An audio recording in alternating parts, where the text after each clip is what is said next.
সবাই কেমন আছো? আশা করি তোমরা খুবই ভালো আছো। আবারও শিখেছি নতুন একটি ব্লগ ভিডিও নিয়ে। তো আমি সকাল সকাল ঘুম থেকে উঠে পড়েছি। তো এবার আমি ব্রাশ নিয়ে বেরোবো। ব্রাশের মধ্যে কলগেট লাগিয়ে নিচ্ছি। এবার আমি ব্রাশ করব। তো চলো এবার ব্রাশ করি। তো সেই কলগেট আর ব্রাশ নিয়ে ব্রাশ করছি আমি।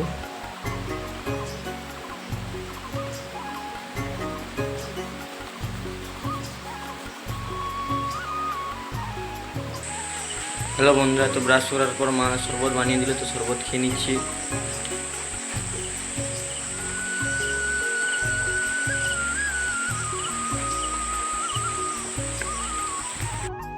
এখন আমি এসে গেছি আমার বাড়ির ছাদে। তো আমার বাড়ির ছাদে দেখো কতটা বৃষ্টি পড়ছে, দেখতেই পাচ্ছ কেমন বৃষ্টি পড়ছে। তো আমার একটি ড্রাগন গাছ আছে, তোমাদেরকে দেখাচ্ছি। এই যে দেখো আমার এই ড্রাগন গাছ। তো ড্রাগন গাছে একটা ফুল এসেছে। তো এই ড্রাগন গাছটাকে তোমাদেরকে দেখাচ্ছি। ড্রাগন গাছের মধ্যে একটা ফল এসেছে। তো এই ফলটিকে আমি প্লাস্টিক দিয়ে ঢেকে রেখেছি, কারণ এই বৃষ্টির জলে যদি আমার ফলটা নষ্ট হয়ে যায়, তো তার জন্যই ফলটিকে প্লাস্টিক দিয়ে ঢেকে রেখেছি। তো তোমাদেরকে দেখাচ্ছি। এই যে দেখো সেই ফলটা, দেখছো কেমন কতটা ভালো হয়েছে, তোমরা দেখতেই পাচ্ছ। এই দেখো সেই ফলটা। তো একটু ছোটো আছে। তো এটা এখন বড় হবে।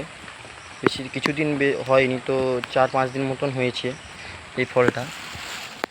একে ভালো করে ঢেকে দিই, না হলে নষ্ট হয়ে যাবে। ভালো করে ঢেকে দিয়েছি। দেখো এইখান থেকে আমাদের ছাদের বাড়ির থেকে কেমন লাগছে, বৃষ্টি পড়ছে। তো তোমরা দেখতেই পাচ্ছ কত।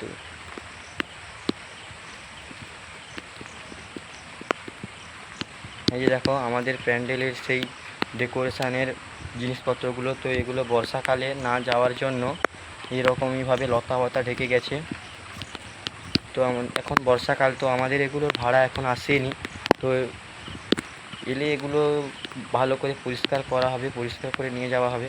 আমার এরকমই ছোটো ছোটো ব্লগ ভিডিও দেখার জন্য তো তোমরা সবাই আমার চ্যানেলটিকে সাবস্ক্রাইব করো। তোমরা সবাই লাইক কমেন্ট শেয়ার করো। তো তোমাদের একটা লাইকের জন্য আমরা মোটিভেট পাই তো ভিডিও করার জন্য। তোমরা সবাই লাইক কমেন্ট শেয়ার সবাই করবে।